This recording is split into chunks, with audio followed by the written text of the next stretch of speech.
In today's vlog, I will tell you about the ship's incinerator, who has to operate it, how it's working, who is handling everything regarding the incinerator of the ship. So stay tuned, pay attention, especially if you are coming on board anytime soon.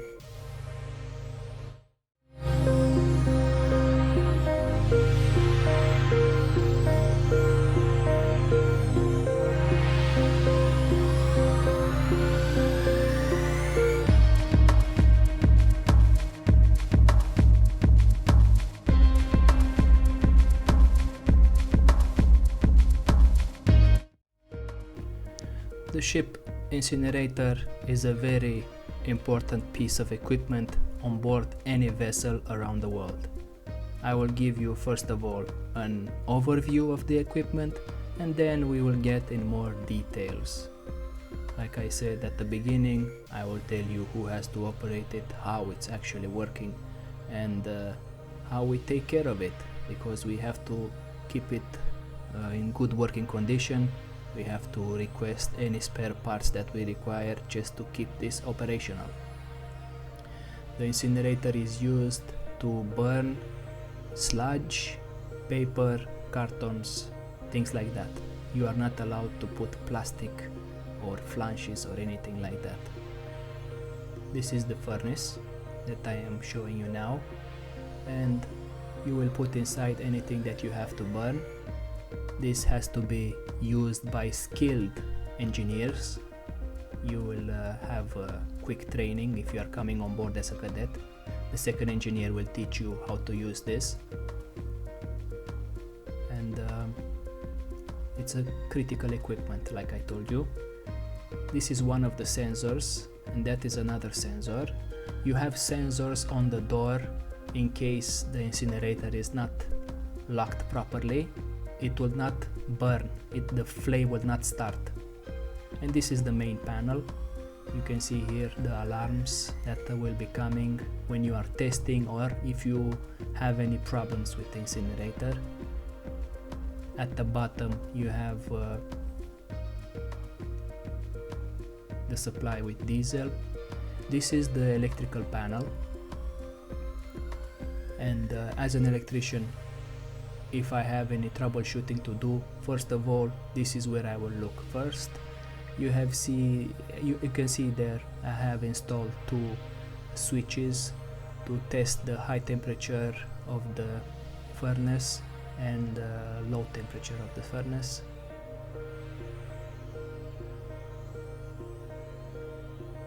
As you can see, it's well maintained, it is clean, you are not seeing sludge everywhere.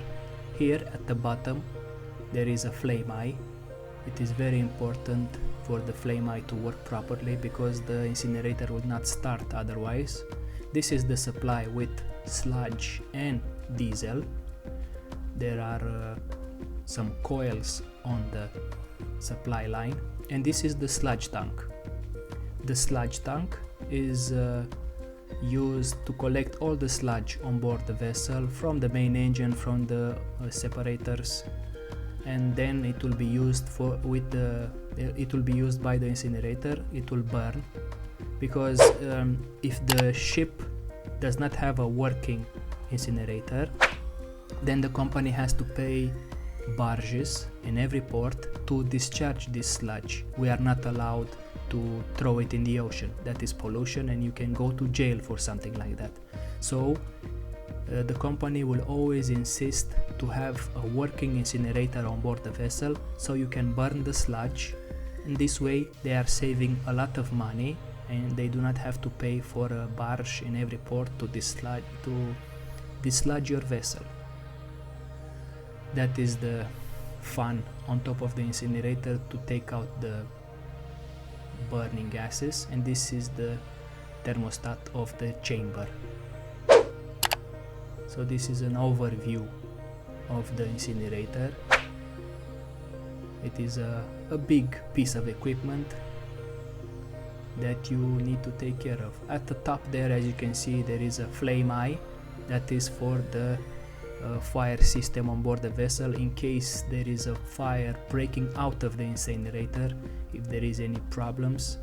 the flame eye will give a fire alarm on board the vessel, and the crew must assemble to take care of that problem. As you can see, the second engineer is preparing already some garbage to be burned, and soon he will put it inside the furnace and he will prepare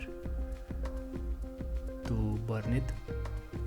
That is the face mask that he has to use whenever he is opening the furnace, because after a while when you are using it, it will be a lot of heat coming out of that, so you want to take care of your face. As you can see now, he has already prepared the line with the sludge and the diesel. This incinerator is supplied by diesel oil, and at the beginning when you are starting the incinerator, it is better, it's a good practice to put some paper or some cartons with a little bit of diesel inside, so it will start faster. This is the main panel, like I told you. As you can see, the temperature now is slowly rising. As you can see, second engineer is preparing the sludge line. He is transferring from the tank that is there on the left side. He is transferring to the incinerator the sludge to be burned. At the bottom there is the flame eye that I was telling you before, and it is very important when you are starting the incinerator, the flame eye to work properly and to detect the flame inside. As you can see now, the flame is started. If you do not have a working flame eye, you cannot start the incinerator. So this being a piece of critical equipment on board the vessel, you must always have spare parts on board the vessel. When you are using it, it is a good practice to order another piece, to have it for spare.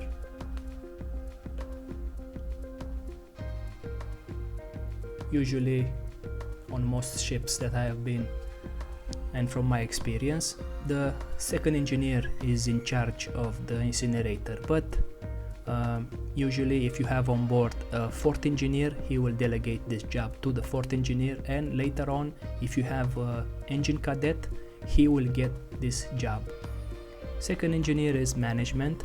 Yes, he is in charge of the incinerator, but like I said before, in my 15 years working at sea in engine room, if he has a fourth engineer or a cadet or somebody else to delegate this to, he will not do it. He will do a quick training at the beginning, so everybody knows how to do the proper job, but then he will just manage the crew. He will not do the job by himself. This is the furnace, like I told you. As you can see, he already put some cartons there.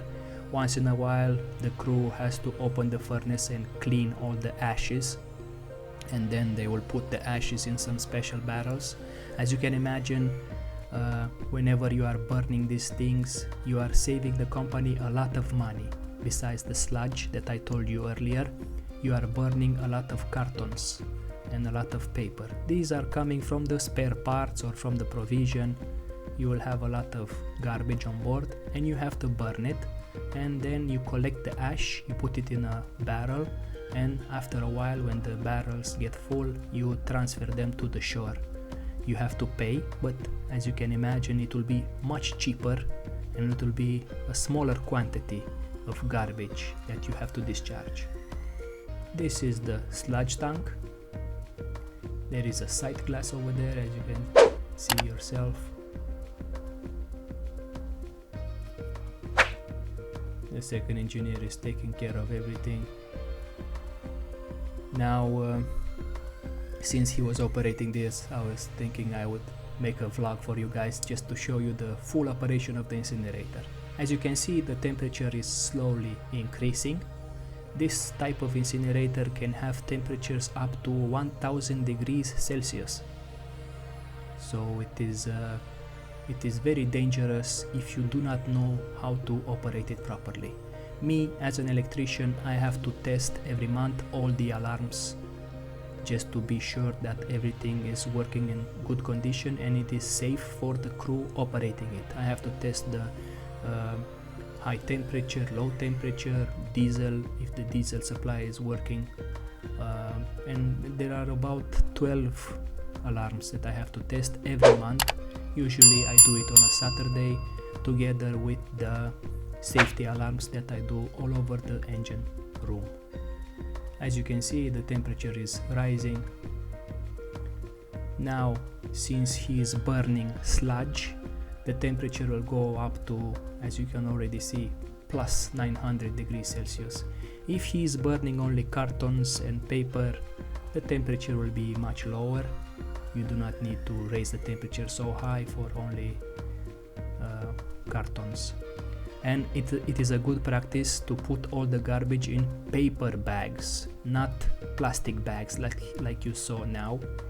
But the plastic is in small quantity, so it's not such a big issue. But for good practice, better use paper bags.